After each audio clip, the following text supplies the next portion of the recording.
10여 년 전 제가 우리나라로 갓 돌아왔을 때 온갖 신조어들 때문에 당황한 적이 많았었는데 그 중에 하나가 원조 교제라는 말이었습니다. 저는 그 말 처음 들었을 때 미국에서 말하는 long distance relationship, 원거리 교제와 비슷한 것인가 하고 고개를 갸우뚱거렸습니다. 하지만 나중에 알고 보니 그 말의 실제 뜻은 너무나 기가 막히고 충격적인 것이어서 저는 아연실색하고 말았습니다. 그런 원조 교제라는 미국 사회에서 찾아볼 수 없는 악한 행위이지만 원거리 교제 혹은 장거리 교제는 그 드넓은 대륙에 사는 미국 사람들 사이에서는 자주 벌어지는 일입니다. 보통 학업이나 직장 때문에 한쪽이 멀리 다른 주로 이사 갈 때 그런 관계가 생기는데 통상 오래 가기는 어렵습니다. 소위 보지 않으면 마음도 멀어진다는 말도 있듯이 서로 자주 만나지 못하게 되면 아무래도 그 사이가 소원해질 수밖에 없기 때문입니다.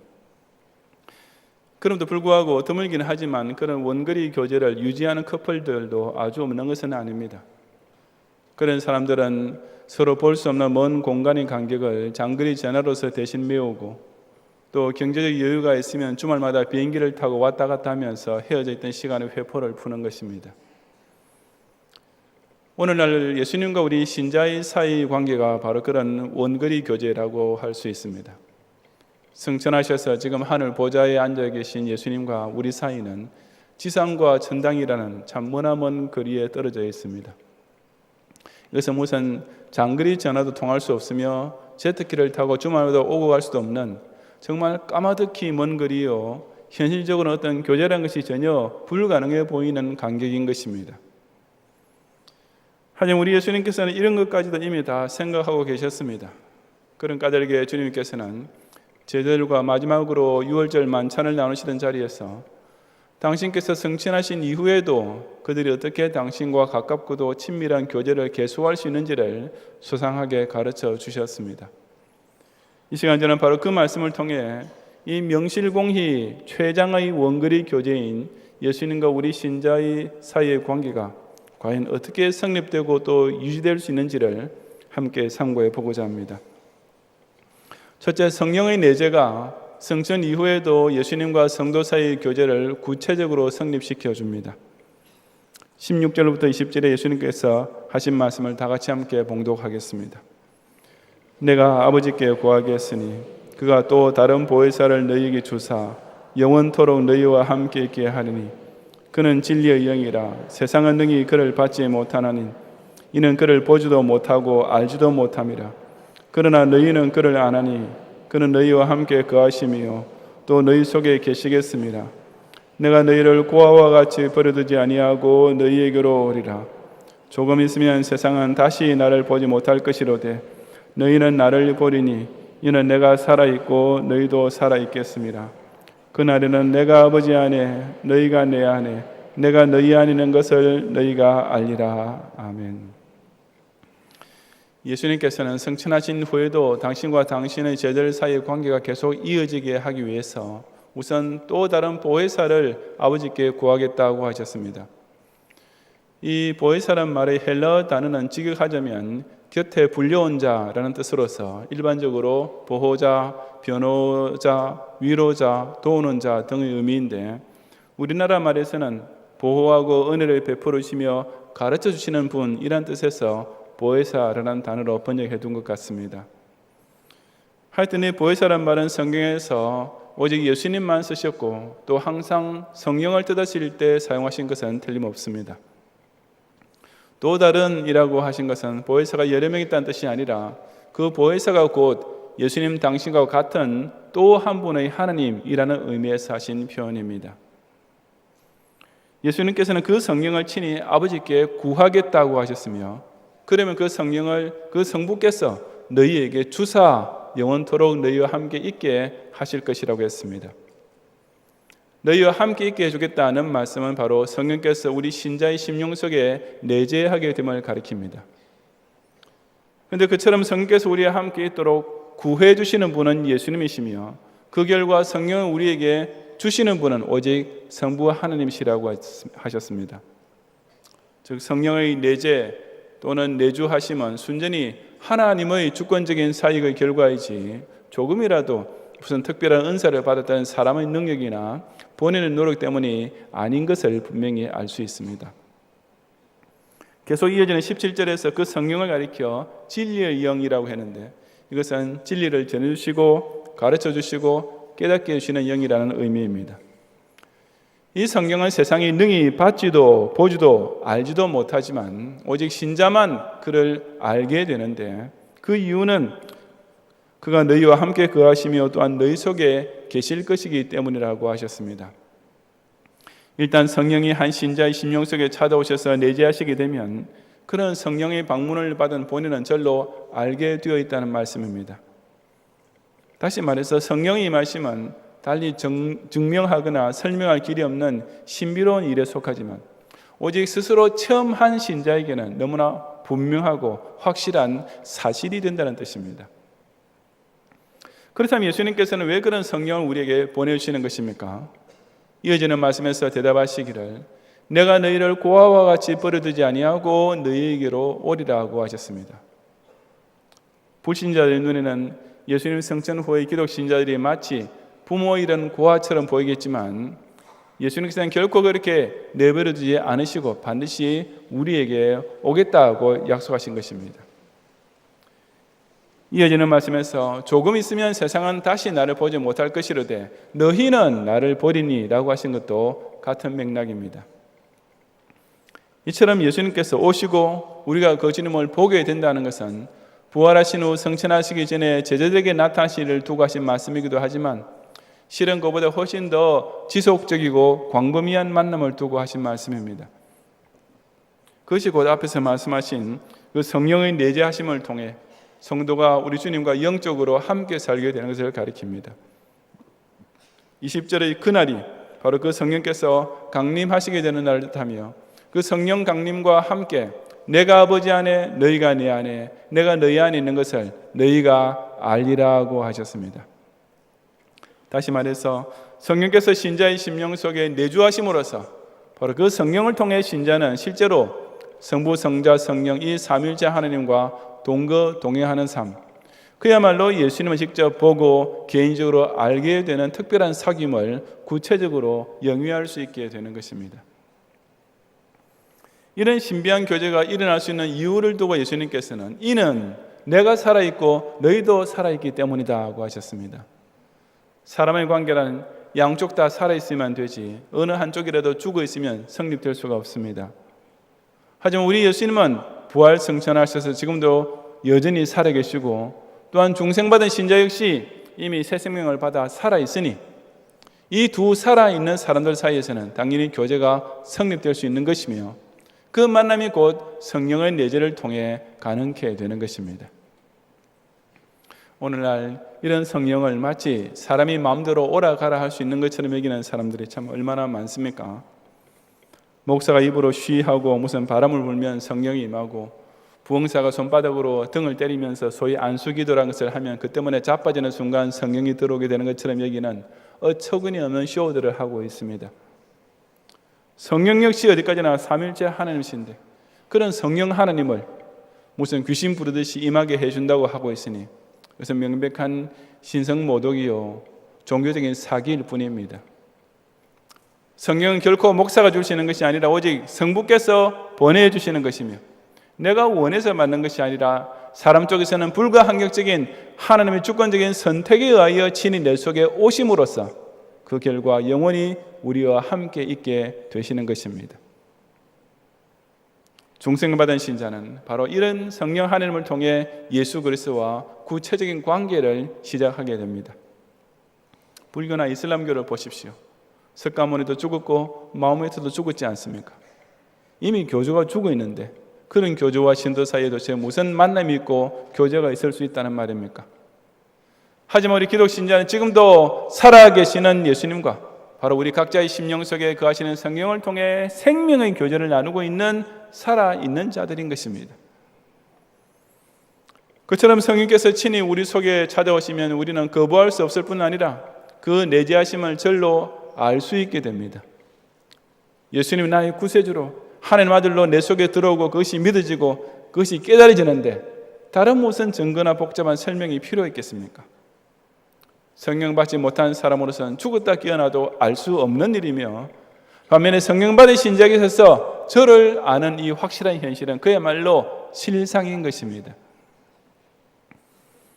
우리가 지금 하늘 보좌 우편에 앉아 계시는 예수님을 보고 알고 믿을 수 있는 길은 이처럼 오직 보혜사께서 가르치시고 깨닫게 해주시는 역사 때문입니다.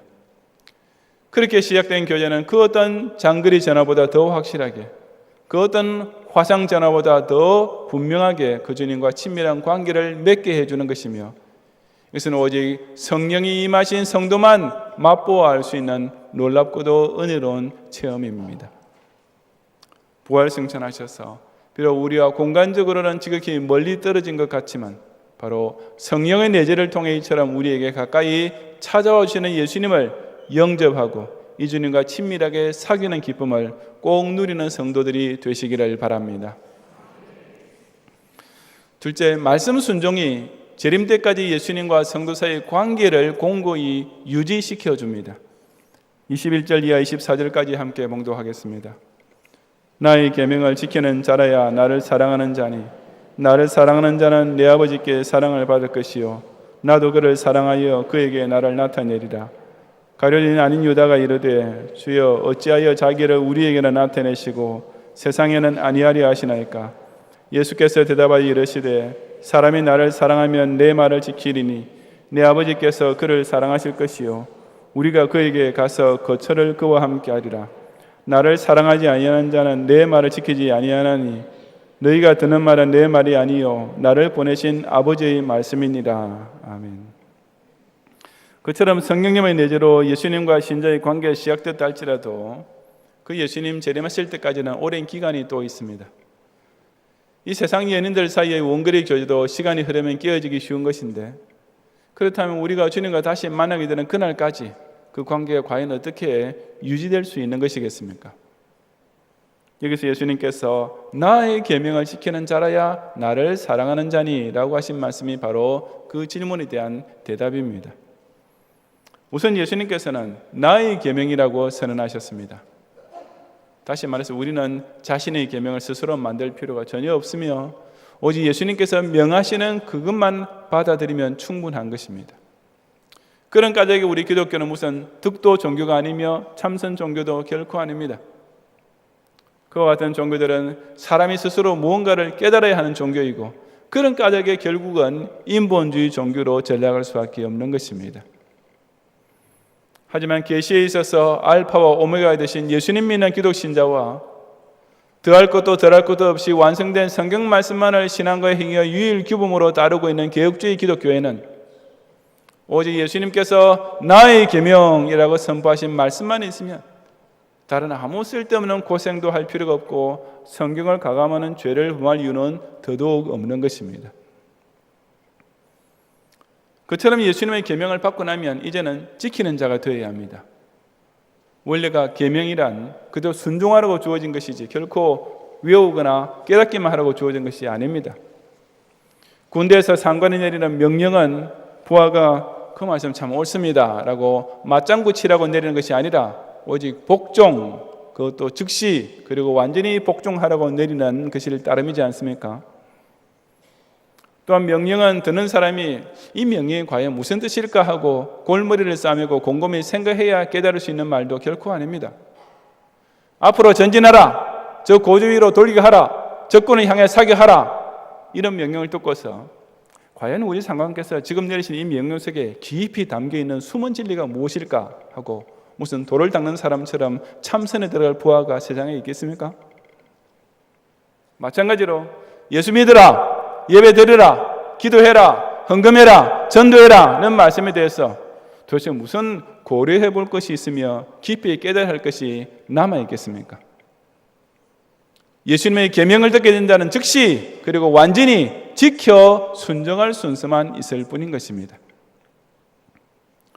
사실 세상 군대에서 명령과 복종이란 그저 엄격하기만 한 계급 사이의 관계를 반영합니다. 하지만 예수님께서 주시는 계명과 그에 따른 신자의 순종은 그런 딱딱한 관계가 아니라 오히려 최고의 친밀하고 끈끈한 관계를 유발시키게 되는데 그것이 곧 나의 계명을 지키는 자라야 나를 사랑하는 자니라는 말씀에서 나타납니다. 계속되는 21절 하반절에서도 그처럼 계명을 순종함으로써 나를 사랑하는 자가 된 사람은 내 아버지께 사랑을 받을 것이요 나도 그를 사랑하여 그에게 나를 나타내리라고, 그 사랑의 관계가 갈수록 더 깊어지고 강력해진다고 하셨습니다. 다시 말해서 신자는 예수님 말씀을 순종함으로써 예수님을 진정 사랑하고 있음을 나타내게 되며 그런 관계가 더욱 가깝고 돈독한 것으로 계속 발전할 수 있다는 뜻입니다. 우리 예수님께서는 정말 인간적이면서도 솔직하게 우리에게 말씀해주고 계시지 않습니까? 너희들 날 사랑한다고 하면서 내 앞에서 간질거리는 웃음이나 띄고 점잖게 인사만 하지 말고 정말 날 사랑한다면 내 말을 순종해라. 좀 속된 표현을 빌리자면 우리 서로 딱 까놓고 말하자라고 하시는 것입니다. 예수님께서 이런 진솔한 말씀을 해주시는 중에 가룟인 아닌 유다, 즉 제자 다데오가 갑자기 엉뚱한 소리로 끼어들었습니다. 예수님, 어째서 자기를 우리에게는 나타내시고 세상 앞에서는 아니하십니까? 라고 질문한 것입니다. 그 질문은 지금 예수님께서 하시는 말씀을 요점에서 완전히 빗나가 있는 것이었고 또한 예수님을 세속적인 메시아로 기대하던 잘못된 사상을 반영하는 말이기도 했습니다. 그래서 예수님께서는 그 질문에 직접 대답해 주지는 않으시고 그 대신 23절에서 사람이 나를 사랑하면 내 말을 지키리니 내 아버지께서 그를 사랑하실 것이요 라고 바로 21절에서 좀 전에 하셨던 말씀을 표현만 다를 뿐 똑같이 반복 강조해 주심으로써 그 유다를 다시 대화의 주제로 돌아오게 하셨습니다. 다시 말하자면 나는 세상 앞에서 나를 숨긴 적이 없다. 나는 나 자신을 참된 메시아로 계시했고 세상은 그런 내 말을 순종하기만 하면 나를 알 수 있는데 그렇게 하지 않고 있는 것이다 라는 뜻이었습니다. 그러면서 그처럼 당신의 말씀을 순종하는 자에 대하여 우리가 그에게 가서 거처를 그와 함께 하리라고 덧붙이셨습니다. 말씀을 순종함으로써 유지되는 사랑의 관계는 곧 거처를 함께하는 관계, 현세에서는 앞서 나왔던 성령의 내재로서 그리고 내세에서는 주님과 천당에서 동거하게 되는 영원한 관계로 이어질 것이라는 놀라운 약속입니다. 반면에 예수님을 사랑하지 아니하는 자는 그 말씀도 지키지 아니하는 것이며 그런 자들은 예수님 말씀이 곧 성자를 보내신 성부 아버지의 말씀인 것을 믿지 않는 불신앙을 그대로 반영하는 것일 뿐이었습니다. 사실 앞서 15절부터 예수님께서는 너희가 나를 사랑하면 나의 계명을 지키리라고 하시는데 그 이유는 그 계명 순종이 곧 16절 이하에서 보았던 성령의 내재와 밀접한 관계에 있기 때문입니다. 말씀을 들을 때 신자 입에서 아멘이라고 화답이 나오게 하는 것도 그 보혜사께서 하시는 것이며 그 말씀을 지키고 순종하도록 해주시는 분 역시 바로 보혜사께서 그렇게 가르치시고 밀어주시고 도와주시기 때문인 것입니다. 다시 말해서 성령 감동은 곧 성경 순종과 그의 동격이나 마찬가지입니다. 이처럼 성령 하나님은 결코 벙어리가 아닙니다. 성령은 하나님 뜻을 분명히 전달해 주시는 인격체이시며 성경 말씀을 통해 하나님과 신자 사이의 의사소통이 분명히 이루어지게 만들어주시는 보혜사이십니다. 그러므로 그런 성령에 감동되는 것은 결코 무슨 몽롱한 환각에 빠지거나 신들린 상태가 되는 것이 아니라 오직 정신을 똑바로 차려 그 말씀을 깨닫고 그대로 순종하는 반응으로 나타나기 마련인 것입니다. 이 보신 사회는 흔히 목사가 마치 교인들에게 헌금을 강요하는 독재자나 되는 것처럼 그리고 교인들은 그 강압에 못 이겨 할 수 없이 돈을 갖다 바치는 피해자나 되는 것처럼 부당한 비난을 함부로 합니다. 하지만 저 같은 시청자가 보지도 않는 국영 텔레비전 방송국 시청료를 억지로 내게 하는 것이야말로 진짜 강제 수금이지 목사가 무슨 재주로 교인들로 하여금 하기 싫은 헌금을 억지로 내게 할 수 있다는 말입니까? 이 자유민주주의 사회에서 아무 법적 구속력도 없는 교회 헌금을 본인이 정말 싫어한다면 그 아까운 돈을 누가 내겠습니까? 오직 성령이 그 신자의 마음을 감동해 주셔서 예수님을 사랑하게 되니까 절로 그 말씀에 순종하게 될 뿐입니다. 헌금뿐 아니라 신자 예배생활, 회개, 기도, 봉사, 서원 이 모든 것들이 다 오직 성령 충만하게 된 성도에게서 절로 나오게 되어 있는 말씀 순종의 결과인 것입니다.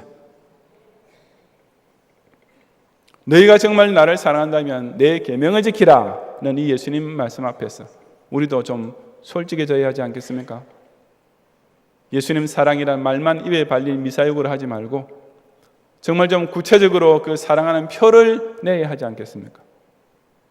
그 외아들 우리 주 예수 그리스도를 믿사오니라고 사도신경을 매주일 아침에 한번 외우는 것만으로 끝내지 말고 그 예수님 정말 사랑하고 있는 증거를 그 계명을 지키는 삶을 교회 중심의 예배와 봉사와 충성을 통해 나타내야 하지 않겠습니까? 오늘 주일 목사님 설교 정말 좋은 말씀이라고 고개만 끄덕여보고 끝내지 말고 그것이 정말 주님의 계명이라고 믿고 받아들인 증거를 주종의 생활에서 순종과 실천을 통해 나타내어야 마땅하지 않겠습니까? 왜냐하면 예수님은 우리의 외식적인 사랑 고백만 듣고 속으실 분이 절대로 아니시기 때문입니다. 같은 지붕 밑에 살아도 자식이 부모의 말을 듣지 않는다면 그 부자 관계는 사실상 남남이나 다름없습니다. 반면에 유학 가 있어도 늘 국제 전화를 하며 부모님께 안부를 전하고 부모님께서 시키시는 대로 열심히 공부하고 공부하며 근면하게 사는 자식은 서로 지구 반대편에 있다 할지라도 여전히 가까운 부자 관계가 되지 않겠습니까? 우리 신자들도 더욱 그러합니다. 이 성경은 국제전화보다 더 우리 귀에 똑똑히 들리는 예수님의 육성이나 마찬가지입니다.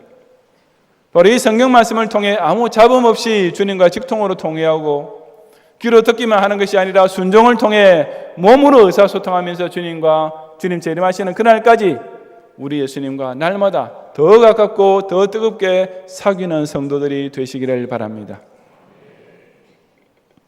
성도 여러분, 비록 지금 부활하신 예수님과 우리 사이는 일견 무슨 교제라는 것이 전혀 불가능한 원거리로 벌어져 있는 것처럼만 보입니다. 하지만 이처럼 주님께서는 성령을 보내심으로써 그 관계가 구체적으로 시작되고 우리 쪽에서는 말씀을 순종함으로써 그 관계가 더욱 끈끈하고 깊게 유지될 수가 있습니다. 실로 저 여러분은 아주 멀어 보지만 실제로는 지극히 가까운 관계를 우리 예수님과 지금도 여전히 나눌 수 있는 것입니다. 하지만 예수 그리스도를 주님으로 모시지 못하는 다른 종교들은 어떻습니까? 이슬람교 신자들은 매년 12월 중순부터 말까지 있는 소위 메카 순례라는 것을 평생에 적어도 한 번은 꼭 참석해야 합니다. 이미 죽은 그리고 지금쯤은 썩어도 한참 썩어 있을 그 마호메트의 시체 위에 시꺼먼 돌덩이 하나 올려놓고서 그 주위를 뱅뱅 도는 것을 두고 그 이슬람교도 신자들은 그들의 교조를 가장 가까이 만날 수 있는 일생일대의 기회라고 여기고 있는 것입니다. 하지만 실상 그것은 죽은 자가 죽은 자를 장사하는 장례식을 매년 반복하는 것이지 그게 무슨 은혜로운 체험이나 기쁜 만남이 될 수가 있겠습니까? 뭐 눈으로 지켜보고 발로 그 근처를 뱅뱅 도니까 아주 근거리 교제를 하는 것 같지만은 실제로는 아무런 인격적인 교통이 없는 허례허식만 반복되고 있을 뿐입니다. 하지만 우리 기독 신자는 받은 사람으로서는 부인할 길 없이 느낄 수 있는 성령의 내재를 통해 지금도 날마다 주님과 동행하는 신비한 교제를 누리고 있지 않습니까? 오늘날도 수천 수만 명의 중들은 매일 새벽 3시마다 일어나서 소위 참선이라는 것을 하면서 무언가 득도를 하겠다고 몸을 흔들어대고 있습니다. 아니 석가모니 말씀이 그 얼마나 부족한 것이 많기에 그 제자들은 아직도 그 고생을 평생을 두고 해야 하는 것입니까? 하지만 저 여러분은 스스로 깨달아야 할 것이 아무것도 없고 그저 내가 곧 진리요라고 자신 있게 선언하신 우리 예수님 주신 나의 계명만 그대로 순종하면 됩니다. 또 그 불교 신자들은 그들의 교주와 교제를 하겠다고 기껏 할 수 있는 것이 돌을 다듬거나 나무를 깎아서 그 죽은 부처의 상을 만들고 그 위에 화려하게 금박을 입혀놓고 그 앞에 절하는 것밖에 다른 도리가 없습니다. 하지만 그런 우상 앞에 아무리 재물을 차려놓아도 그것이 다 식을 때까지 부처가 밥 한 톨이라도 먹을 수 있습니까? 아니면 그 향단 앞에서 무슨 삼천배를 한다고 해서 그 죽은 신이 그들의 무릎 아픈 것을 가상히 여겨줄 수나 있겠습니까? 거기에는 무슨 사랑의 교제는커녕 그 어떤 교감조차 전혀 있을 수 없으며 오로지 의례와 가식만 가득 차 있을 뿐인 것입니다. 하지만 저와 여러분은 우리 예수님의 생명의 말씀을 순종함으로써 실제로 그 주님을 기쁘시게 할 수 있고 그 축복의 말씀을 체험함으로써 그 주님을 더 사랑하게 되는 참으로 뜨거운 관계를 점점 더 발전시키고 있지 않습니까? 그러니 우리 기독 신자들은 저 높고 높은 보좌 우편에 계신 우리 예수님을 진짜로, 실제로, 현실적으로 바로 내 곁에, 아니 바로 내 안에 모시고 사귀며 살고 있는 자들입니다. 내가 너희에게로 오리라 하는 예수님 약속은 곧 성령을 보내시고 말씀을 가르치심으로써 우리 각 성도에게 그대로 실현되고 있는 것입니다. 이 보혜사 성령을 마음속에 모심으로써 지금 이 순간에도 여전히 우리와 함께 계시는 임마누엘의 주님과 교제하며 예수님께서 성경을 통해 주시는 말씀을 순종함으로써 그 주님께로부터 더 많은 사랑을 받는 가운데 우리가 예수님 안에, 예수님이 우리 안에 거하시는 관계를 그 주님 재림하셔서 얼굴과 얼굴을 맞대어 뵙게 될 그날까지 더욱 친밀하게 영위하는 성도들이 되시기를 주님의 이름으로 축원합니다.